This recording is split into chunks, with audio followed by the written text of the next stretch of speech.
welcome to the Shelly Studio. Today I'm working on my 100 days project and I am still in the blue. This is my blue period. Just kidding. So if you haven't been following along, I do 4 days in one sitting. I guess that's cheating. But it's still taking me just about as long to get them done.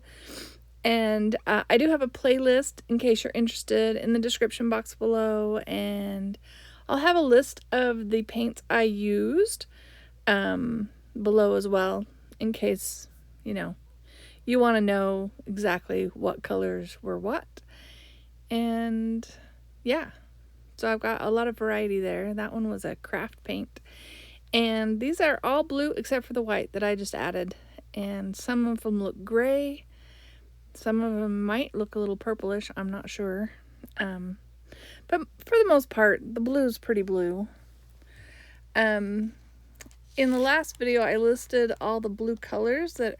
Well, okay, I guess I should say that this is inspired by the book, The Secret Lives of Color. I was reading that and thinking about what I wanted to do for my 100 days, and thought it would be kind of fun to do the colors for each of the 100 days. I like that blue. Which one is that one? Oh, that's Phthalo Blue by Loft, I think. But the colors in the blue category are Ultramarine, Cobalt, Indigo, Prussian Blue, Egyptian Blue, Woad, Electric Blue, and Cerulean.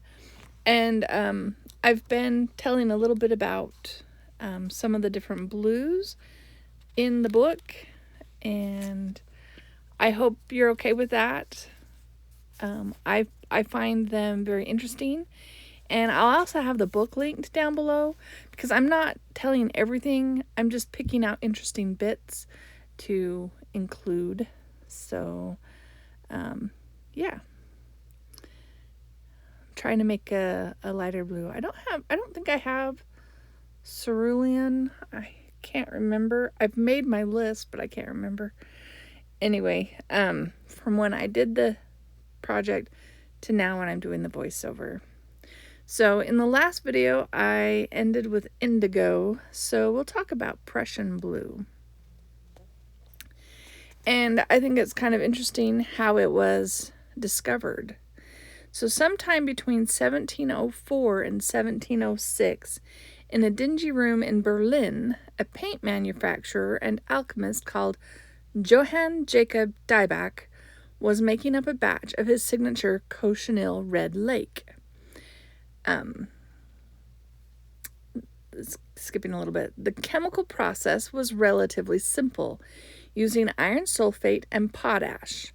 On this day, though, when it came to a crucial stage, Dieback realized he had run out of potash. He bought some more from the nearest supplier and carried on, but something wasn't right. When he added the potash, the mixture did not turn a strong red as it ought to. Instead, it was pale and pinkish. Perplexed, he began trying to concentrate it. His red lake solution first turned purple, then a deep blue. So Dieback found the man who had sold him the potash, a disreputable fellow alchemist and pharmacist. His name was Johann Conrad Dippel, and demanded an explanation. Dippel deduced that the iron sulfate had reacted strangely with the potash because the latter was adulterated with animal oil. The reaction had created potassium ferrocyanide, a compound still known in German as Blutlangesalz, literally blood alkali salts, which had combined with the iron sulfate to produce iron ferrocyanide, a compound we now know as Prussian blue. It's amazing how some of this stuff ends up being created, don't you think?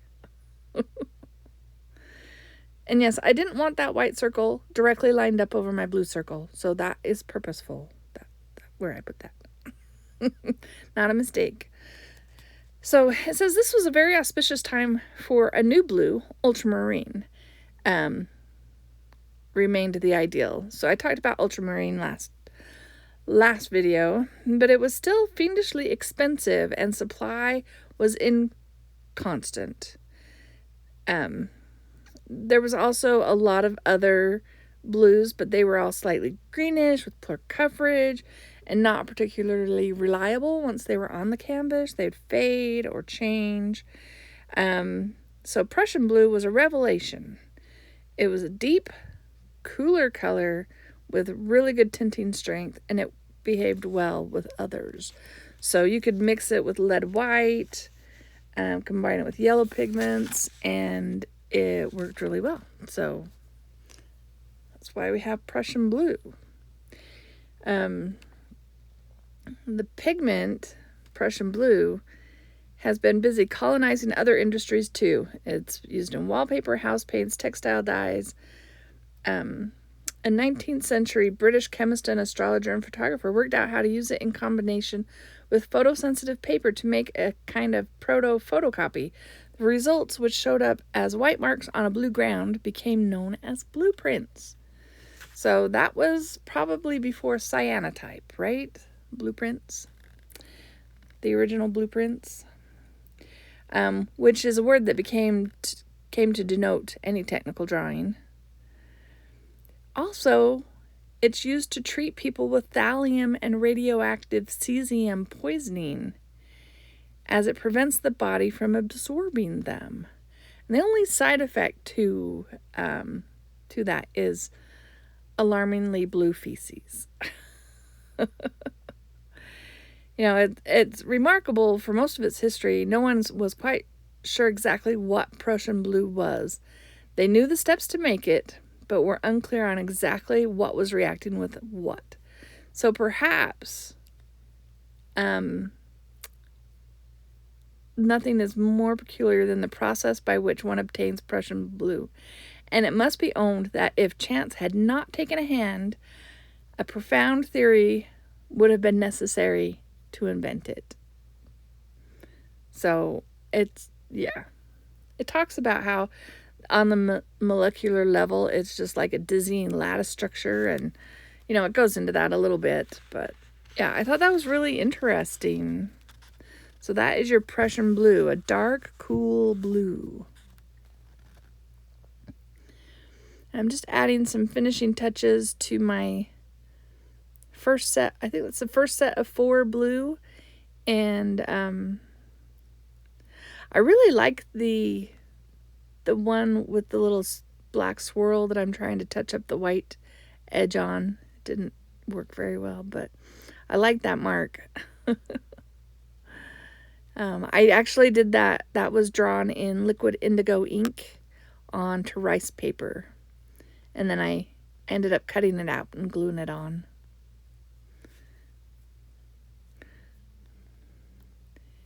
And yeah, I just thought a few of them needed a little bit more going on. But yeah, now we're ready to take the tape off. I think that's always fun. So how is everyone today? I hope you're doing well. We're doing good here. Sorry, there's a little reflection on there. I used gloss medium to glue these ones down, the collage these ones, just because I'd used a lot of metallics in the paints that I put down. I didn't want to lose that shimmer.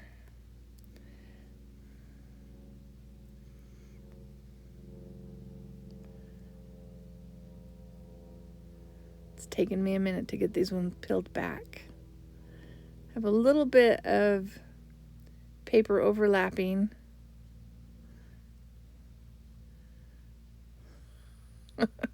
This one's a little bit of a struggle. There we go. I'll have to cover up the few little bits with some white paint, but you don't need to see that part. So here are those 4. So that's what, 65, 66, 67, and 68. So I have 2 more blue ones, and then we'll do a couple of green at the end of this one.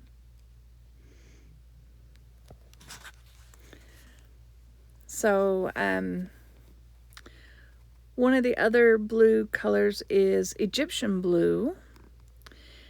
And I like this little story. It says, William, a small ceramic statuette of a hippopotamus can now be found in the Metropolitan Museum of Art, around 6,000 miles and some 3,500 years away from his point of origin, the banks of the Nile in Egypt.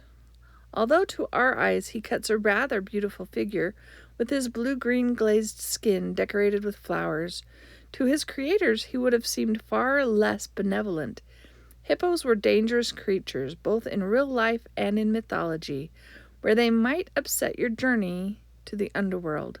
Figurines like this had their legs broken. Williams have subsequently been repaired, and were placed in tombs as talismans to protect their occupants on their onward journeys. Thought that was pretty interesting. So from the time of Egyptian blue was first manufactured, sometime around 2500 BC, it was put to frequent use. And that's all I highlighted under that one for Egyptian blue. One of the other colors I was interested in was Woad. It talks about how classical writers described the Celtics, I don't know how to pronounce that for sure, making themselves blue and either daubing it on before battle or tattooing it directly into the skin. Tattooed Celtic remains have been found both in Russia and in Britain, although it's impossible to say if woad was the dye used. It has even been suggested that the word Breton derives from a Celtic one meaning painted people. Now I know it's going to go into the green here, but as I was reading about woad and blue, it talked about the sumptuary system. And I had to look this up because this is the first time I've heard this word in this book. I'm like more than halfway through, right? And so it says sometime around the end of the 12th century, though, that woad's fortunes began to change. Innovation in the production process resulted in brighter, stronger color, attracted the notice of more luxurious market. It also helped that blue was as a previous overlooked color and not part of the sumptuary system. So this is the first time I heard this word. I had to look it up. I did not know this was a thing. Sumptuary laws are laws that try to regulate consumption. Defines them as laws made for the purpose of restraining luxury or extravagance, particularly against inordinate expenditures for apparel, food, furniture, or shoes, etc. Historically, they were intended to regulate and reinforce social hierarchies and morals through the restriction on clothing, food, and luxury expenditures, often depending on a person's social rank. Society has used these laws for a variety of purposes. They were used to try and regulate the balance of trade by limiting the market for expensive imported goods. They made it easy to identify social rank and privilege and could be used for social discrimination. Just crazy.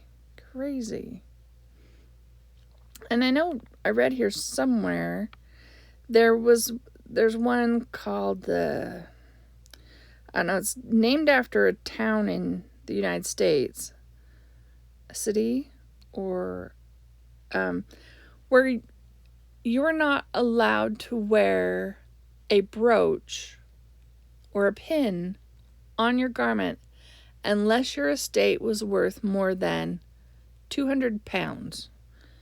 And that was like,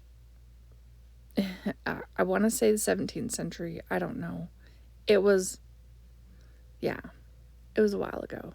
But isn't that crazy? I did not know there were sumptuary laws. And it just amazes me.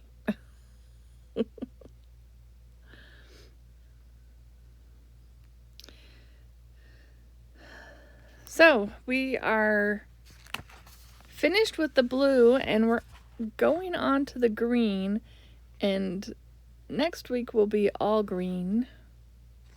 Or next video, I'm not sure what day it will come up. I guess it depends on how fast I get it edited and on. But if any of you have been watching these, what's your favorite color so far? If you've been following along, I can't decide. I really liked the purples. I felt like they were more pink, but I really liked those ones. And they're not, blue's my favorite color, but I'm not sure that blue is my favorite of the series. I'm thinking I might try and pick one of my pieces and try to recreate it in some way into a larger piece. So I'm going to have to go through them all and just really think about which one I could do that with. It will be hard to replicate the jelly print papers that I'm using, but yeah, I think I'm going to do that on a canvas. Maybe I know I have a whole bunch of like 16 by 20, so you can help me pick like your favorite color, which piece is your favorite. Maybe that'll help me decide. On this blue one, I just wanted to add a spiral to match the spiral that's already there, so I just added it from that leaf. That stencil is by PM Artist Studio. Well, it's a mask. I'll also link that below too, just so you have that in case you're interested. I've used the spiral on here a lot. But yeah, that's a whole pattern. And then adding a little white to make my little border pieces stand out a little bit. That pen is a favorite of mine too. Works really well on just about anything. I used it on glossy paper. I didn't think, or like gloss gel medium covered pieces in it, and it still wrote. So yeah.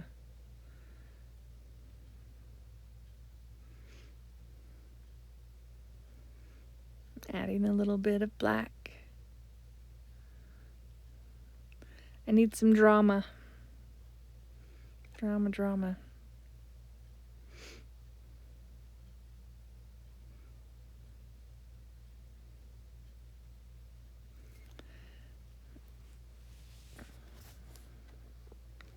I'm not sure what to talk about. I don't want to get into the green.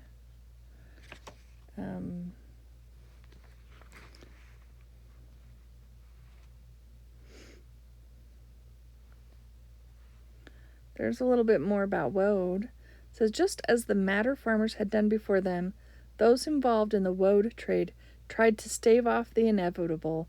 Protection laws were passed year after year.